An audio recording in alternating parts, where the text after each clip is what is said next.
Hello class. चलो आज का क्लास शुरू कर देते हैं हम लोग। तो जो हमने लास्ट टाइम छोड़ा हुआ था it was still the acute disease and chronic diseases. Today we are going to talk about disease and its cause. Okay, यानी कि डिसीज़ क्या होता है और वो कैसे होता है या फिर उसका कॉज क्या होता है बॉडी में, उसके बारे में हम डिटेल में स्टडी करेंगे। Okay, so human health is affected by various causes such as source, cause or source. These factors are major and they are majorly of two types. One is called as the intrinsic or the internal factor, or the second one is called as the extrinsic or external factor. Okay, so health जो है या फिर disease होना human के body में, उसके दो reasons है। एक तो खुद के उसके इंटरनल फैक्टर यानी कि उसके बॉडीली फैक्टर जो है, जो उसके खुद के फैक्टर्स है, उनकी वजह से होने वाले डिसीजेस। जैसे for example if we talk about diseases like say diabetes, ठीक है। तो इसमें क्या होता है कि डायबिटीज़ में generally you might have seen कि पर्सन जो है उसके ब्लड में शुगर का लेवल बढ़ते जाता है। So if the sugar level increases, ठीक है, तो इसका रीज़न क्या है? क्योंकि उसके बॉडी में इंसुलिन का प्रोडक्शन जो है वो प्रॉपर नहीं हो रहा है, ठीक है। तो इंसुलिन प्रोडक्शन अगर प्रॉपर नहीं हो रहा है तो फिर उसका रीज़न क्या है?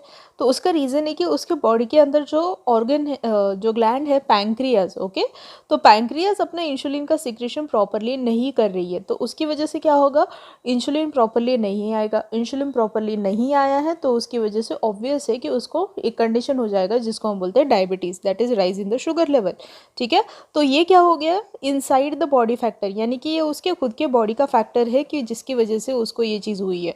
या फिर दूसरा एक एग्जांपल है, if you talk about hypertension, ठीक है। तो हाइपरटेंशन में क्या होता है? जनरली हाइपरटेंशन में the person who is suffering from hypertension, उसके जो ब्लड वेसल्स है उसके अंदर से जो ब्लड फ्लो हो रहा है उसका प्रेशर जो है वो बढ़ जाता है, यानी कि ब्लड फ्लो का प्रेशर ज़्यादा हो रहा है, तो जिसकी वजह से हार्ट के ऊपर प्रेशर आ जाता है या फिर हार्ट के ऊपर लोड आता है, ठीक है। तो ये भी फैक्टर क्या है? This factor is also related to the person's body, okay. तो उसके बॉडी के अंदर ये चेंजेस आने की वजह से ये डिसीज हो रहा है। So hence inside the body the changes have occurred और within the body the changes have occurred because of which the person is suffering, then this factor is called as the intrinsic factor, okay। जबकि दूसरा जो factor है वो है outside the body factor, यानी कि the one which is not involve from the body but the factor is came inside the body, ठीक है। तो जैसे for example if any we call about a disease, ठीक है।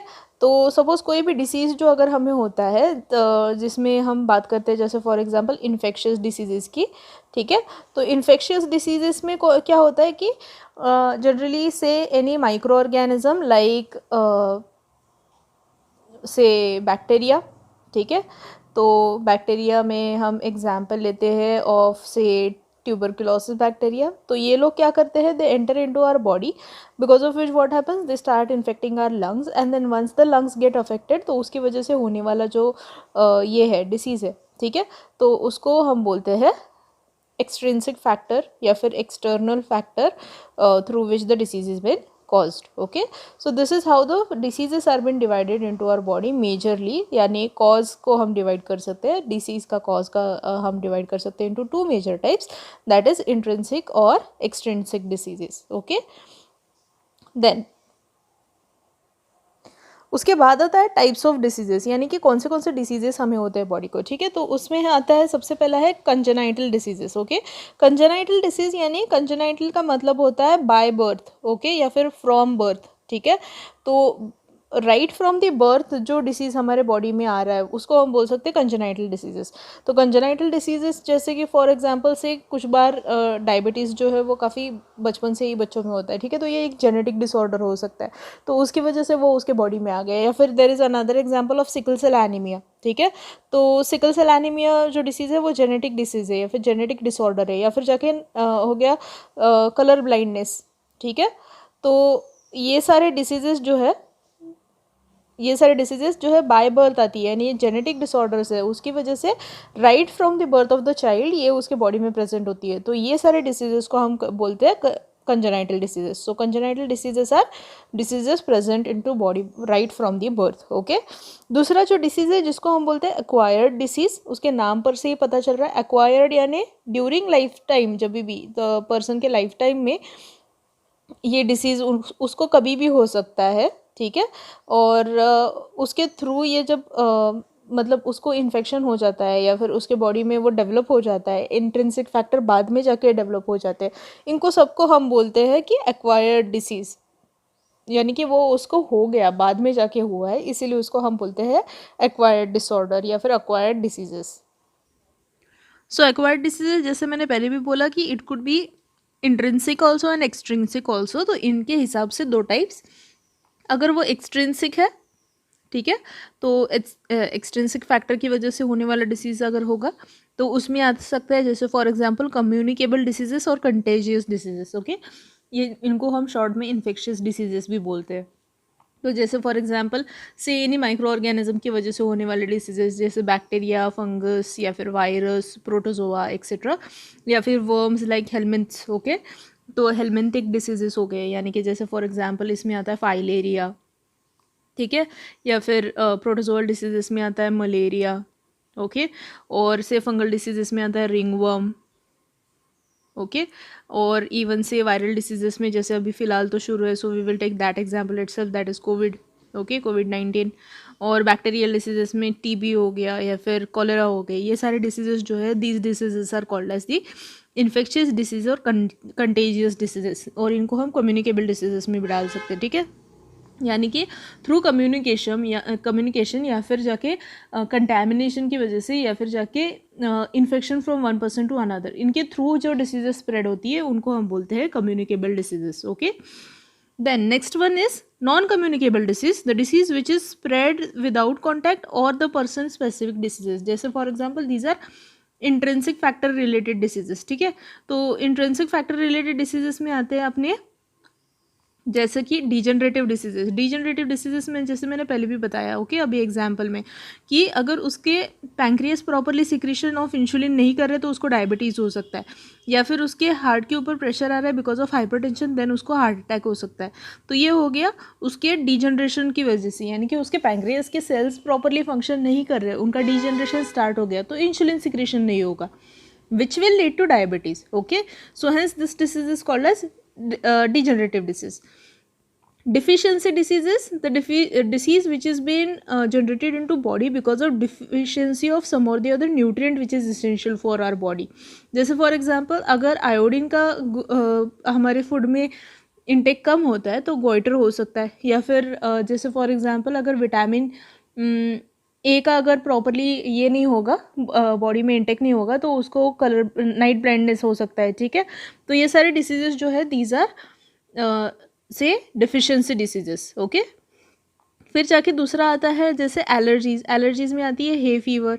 ओके, सो से any allergies body में होने की वजह से उसकी वजह से जो चीज़ें होती है यानी कि चेंजेस होती है, generally allergies are are body's response towards the say normal factors itself, but then it is the immune response. Okay, इसको हम डिटेल में बाद में पढ़ेंगे।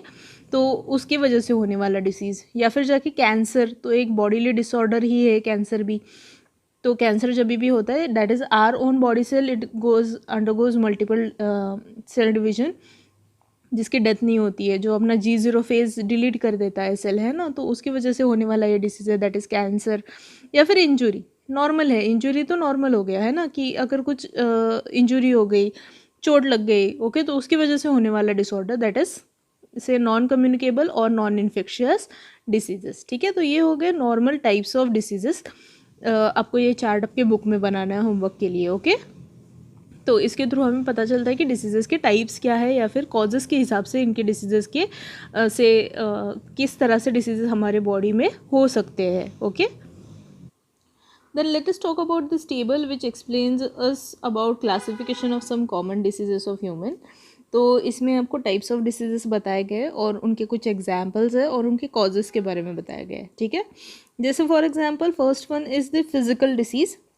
Okay, so that is temporary और permanent damage to body part जब भी होता है तो इसको हम फिजिकल डिसीज़ बोलते हैं, जिसमें आता है जैसे for example bone fracture, injury की वजह से होने वाले डिसीजेस। ओके, या फिर लेप्रेसी में क्या होता है, जनरली स्किन के ऊपर वाइट पैचेस आना शुरू हो जाती है, या फिर जाके उसके हायर स्टेजेस में there could be even organ loss, यानी कि जैसे फिंगर्स एंड डिजिट्स जो है वो शेड ऑफ हो जाती है।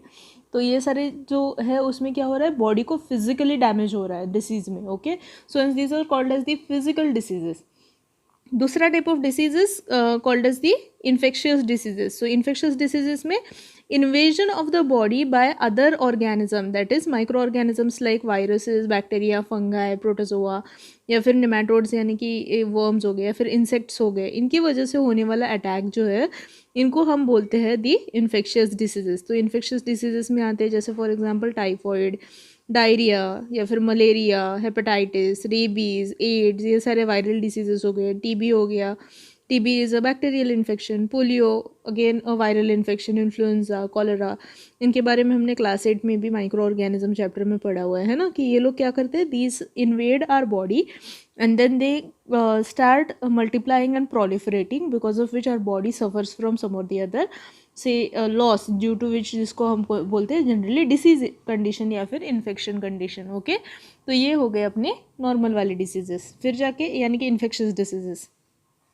फिर जाके आते हैं डिफिशियंसी डिसीजेस, जैसे हमने पहले भी अभी डिस्कस किया हुआ था, है ना, कि इनएडिक्वेट डाइट की वजह से, यानी कि डाइट में जो सारे न्यूट्रिएंट्स हमारे बॉडी को एसेंशियल है वो अगर प्रॉपर क्वांटिटी में नहीं मिल रहे तो उसकी वजह से होने वाले डिसीजेस जो है उनको हम बोलते हैं डिफिशियंसी डिसीजेस. जैसे क्वाशोकर, मैरस्मस या फिर स्कर्वी, रिकेट्स, ये सारे विटामिन डिफिशियंसी से होने वाले डिसीजेस है. Anaemia is due to deficiency of haemoglobin into our body.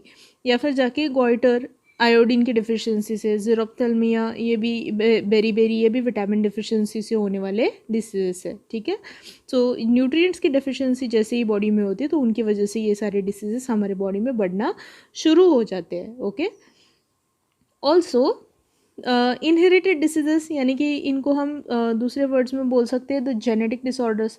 ठीक है, तो जेनेटिक डिसऑर्डर्स में आता है जनरली जो जीन रिलेटेड है, यानी कि जब भी से if a parent is suffering from certain kind of disease which is genetic in nature, तो वो उसके चिल्ड्रन के भी अंदर आने के पॉसिबिलिटीज़ बढ़ जाते हैं. Because we know we have studied about meiosis, जिसमें हम क्रोमोसोम ट्रांसफ़र पढ़ते हैं, राइट. तो from parent generation to offspring generation generally diseases are transmitted through the genes. Okay, तो ये आते हैं through genes. So defective genes which are being passed on from parent to offspring, जिसकी वजह से होने वाले डिसऑर्डर्स, जैसे फॉर एग्जांपल हीमोफीलिया, इनको हम डिटेल में पढ़ेंगे बाद में, सिकल सेल एनीमिया और या फिर जाके सिस्टिक फाइब्रोसिस. ठीक है, तो इनमें सब में जनरली ये जेनेटिक डिसऑर्डर्स है. और जैसे सिकल सेल एनीमिया में आरबीसी का डिसऑर्डर है, हीमोफीलिया में ब्लड क्लॉटिंग नहीं होता, सिस्टिक फाइब्रोसिस में जनरली ये सारे डिसीजेस जो है ये सभी inherited from parent generation to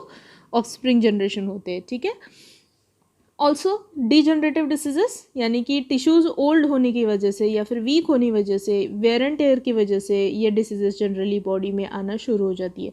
so degenerative diseases are organs and tissues wear away and do not work well with the age, यानी कि जैसे जैसे एज बढ़ते जाता है, एजिंग की वजह से उसके सेल्स जो है वो मरना शुरू हो जाती है या फिर डिफेक्ट आना शुरू हो जाता है, या फिर जाके उसमें जनरली बहुत सारे इसमें जैसे कि फॉर एग्जांपल कोई इंजरी हो गया या फिर कुछ हो गया तो उसकी वजह से जो उसका सेल लॉस है, ऑर्गन लॉस है, तो उसकी वजह से होने वाला डिजनरेटिव डिसीज़.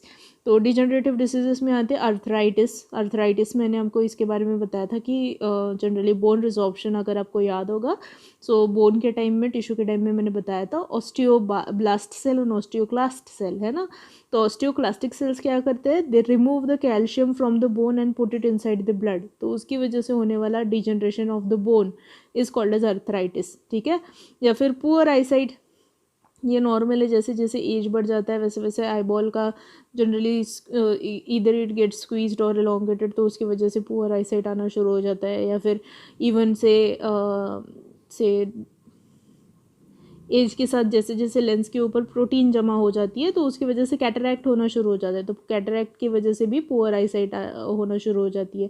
तो ये भी हो गया डिजनरेटिव डिसीज़. या फिर जाके हियरिंग डिफेक्ट्स, तो जैसे जैसे वहाँ के न्यूरॉन्स की डेथ होना शुरू हो जाती है, वहाँ से हियरिंग का लॉस होना भी शुरू हो जाता है. ठीक है, then next is mental disorders. So mental disorders are whenever a person is not healthy in behavior, तो ब्रेन डैमेज की वजह से या फिर साइकोलॉजिकल इफेक्ट्स की वजह से मेंटल डिसऑर्डर्स आ सकती है, जैसे फॉर एग्जांपल डिप्रेशन या फिर पैरानोइया. ओके, ये सारे जो चीज़ें हैं these are again seen in to people due to some और दी अदर इफेक्ट्स, यानी कि एंग्जाइटी की वजह से जनरली डिप्रेशन हो सकता है, चीज़ों के डर की वजह से पैरानोया हो सकता है, ठीक है। तो ये सारे डिसीजेस जो है वो हो गए मेंटल डिसऑर्डर में आ गई है, ओके।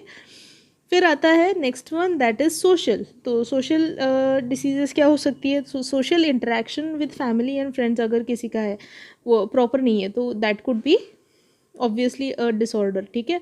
तो जैसे फॉर एग्जांपल ड्रग डिपेंडेंस या फिर अल्कोहलिज्म, तो उसकी वजह से हमें लगता है कि society will not accept us, right, because of the drug dependence या फिर अल्कोहलिज्म या फिर स्मोकिंग, अनहेल्दी लाइफस्टाइल, आइसोलेशन, ये सारी चीज़ें जो है these are coming under the social diseases, okay. तो ये भी एक काइंड ऑफ अनहेल्दी बिहेवियर ही हो गया, तो इसकी वजह से भी people will start suffering from say social disorders या फिर social diseases, okay।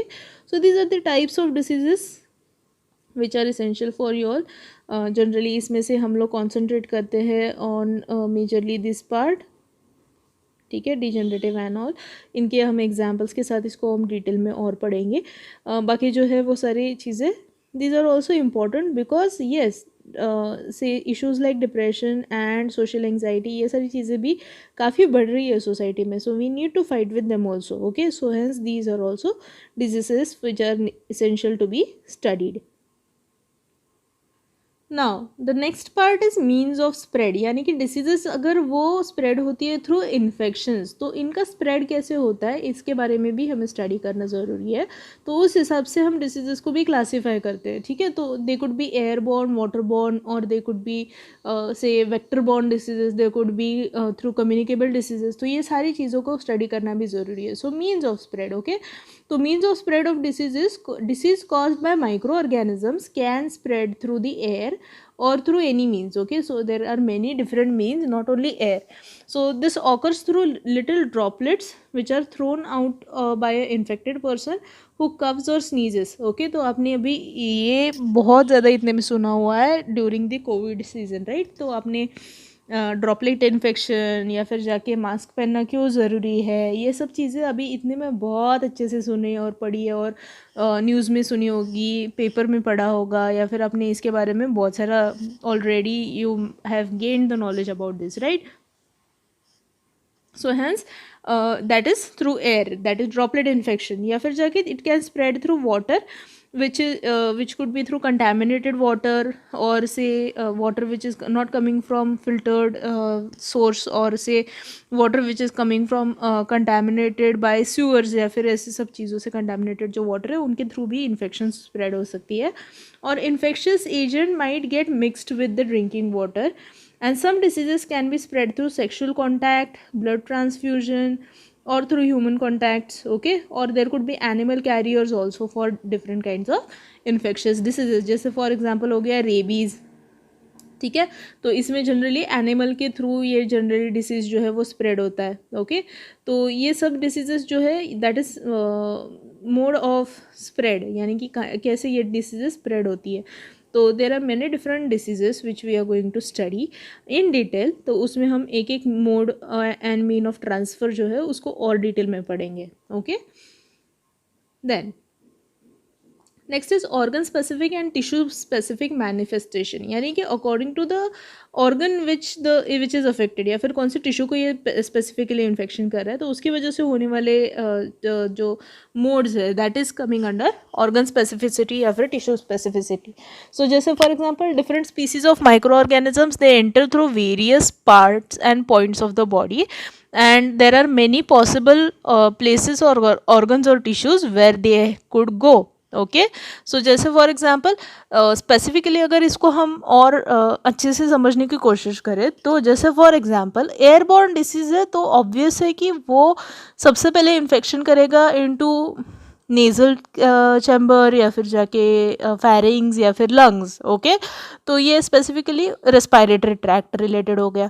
या फिर थ्रू वाटर है तो फिर वो जाएगा इनटू डाइजेस्टिव सिस्टम, ठीक है। तो ऐसे अलग अलग मोड्स या फिर मीन्स ऑफ स्प्रेड के थ्रू जैसे हम बात कर रहे हैं, वैसे ही ऑर्गन स्पेसिफिसिटी भी उस हिसाब से उसकी बढ़ जाती है, फिर उसकी मैनिफेस्टेशन यानी से इन्फेक्शन कॉजिंग एबिलिटी जो है उसके थ्रू हम फाइंड आउट कर सकते हैं, ओके।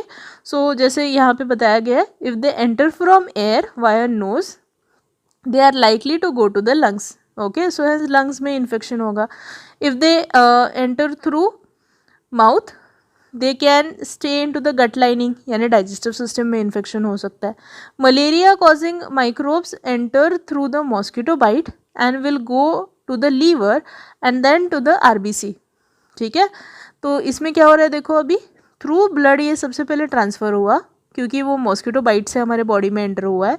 फिर वो गया कहाँ पे, इट वेंट इनटू लीवर, और लीवर के बाद वो एक स्पेसिफिक टिश्यू में चला गया, दैट इज़ ब्लड. उसमें से भी वो आरबीसी को इन्फेक्शन कर रहा है. ठीक है, या फिर वायरस ऑफ जापानीज एंसेफेलाइटिस और brain fever will similarly enter through mosquito bite and will enter the brain and goes to infect the brain. ठीक है, तो इसने भी क्या किया, अभी it entered through blood but then it went to brain, और इसने एक स्पेसिफिक टिश्यू को इन्फेक्शन किया, दैट इज नर्वस टिश्यू. ठीक है, so through this we can understand कि उसका ट्रांसफ़र कैसे हो रहा है हमारे बॉडी के अंदर और उसका टारगेट ऑर्गन क्या है. ठीक है, तो हर एक माइक्रो ऑर्गेनिज्म का एक टारगेट ऑर्गन होता है जिसको वो स्पेसिफिकली इन्फेक्ट करता है, और फिर जाके वहाँ पे उसका प्रोलिफरेशन या फिर बढ़ना शुरू हो जाता है. After knowing the target organ and all of these about things, that is mean of spread, target organ, कौन सा डिसीज़ है, उसका टाइप क्या है, we can actually start say taking precautions, and we can also take preventive measures to stop the spread of disease. जैसे अभी हम Covid का एग्जाम्पल ले तो वी नो कि it infects the lungs. Transfer कैसे होता है, through droplet infection. So what we do is, जब भी बाहर जाना है तब मास्क पहनना है, covering your nose and mouth, right. या फिर जाके ये ह्यूमन जैसे फॉर एग्जांपल किसी ने हाथ पे स्नीज कर दिया तो उसको आप शेक हैंड करोगे तो आपको इन्फेक्शन के चांसेस बढ़ जाते हैं, तो उसमें हम क्या करेंगे, ग्लव्स पहनेंगे.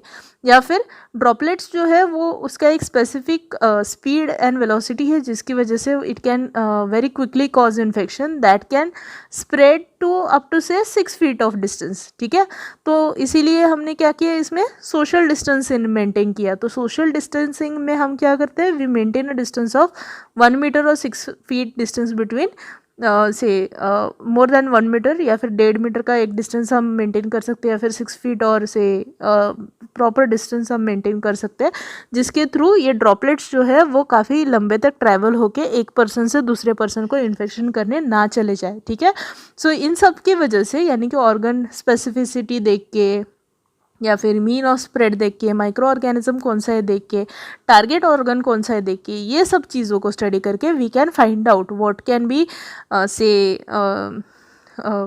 means to prevent the diseases. ठीक है, so the signs and symptoms of the disease will thus depend on the tissue or the organ through which the microorganism target. तो हमने signs and symptoms के बारे में already पढ़ा हुआ है कि signs are क्या होती है, हमारे बॉडी में आने वाले जो चेंजेस है जिसकी वजह से हमें जो फील हो रहा है उनको हम साइंस बोलते हैं, और फिर जाके डॉक्टर हमें जो जाके पूछते हैं वो होते हैं सिम्टम्स, राइट.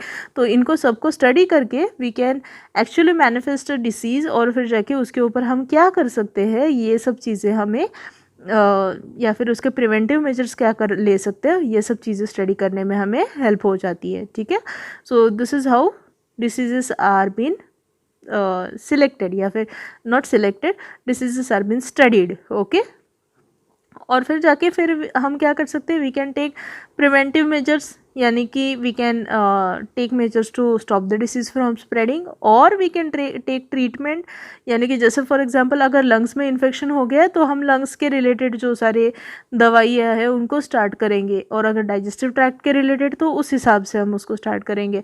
वायरल इन्फेक्शन है तो एंटीवायरल्स लेना ज़रूरी है, या फिर जाके बैक्टीरियल इन्फेक्शन तो एंटीबायोटिक लेना ज़रूरी है. ठीक है, तो इस हिसाब से भी डिसीजेस के हिसाब से उसके मेडिकेशंस भी चेंज हो जाती है. तो इसीलिए ये प्राइमरी जो चीज़ है कि डिसीज़ को अंडरस्टैंड करना, means of spread, organ specificity, या फिर टाइप ऑफ डिसीज़, कैसे कैसे डिसीजेस है, ये सब स्टडी करना बहुत ही इसेंशियल है. ठीक है,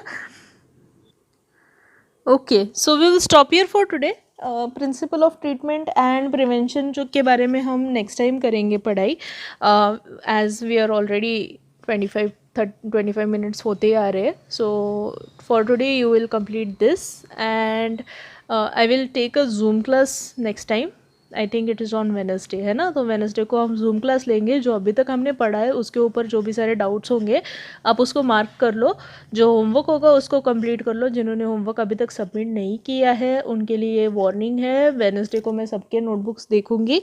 जो भी जूम क्लास अटेंड नहीं करेगा उसको रीज़न प्रोवाइड करना पड़ेगा, अदरवाइज़ आपके पेरेंट्स को कॉल किया जाएगा इसके रिगार्डिंग कि आप जूम क्लास अटेंड नहीं कर रहे हो। ओके, सो अच्छे से जूम क्लास अटेंड करो और डाउट्स होंगे उनको मार्क कर लो। अभी तक जिन्होंने जितने क्लासेस मिस किए हैं वो सारे कंप्लीट कर लो और डाउट्स अपने जो है जल्द से जल्द क्लियर कर लो। Okay, so I will stop here for today. I will meet you in the next class. Bye, take care.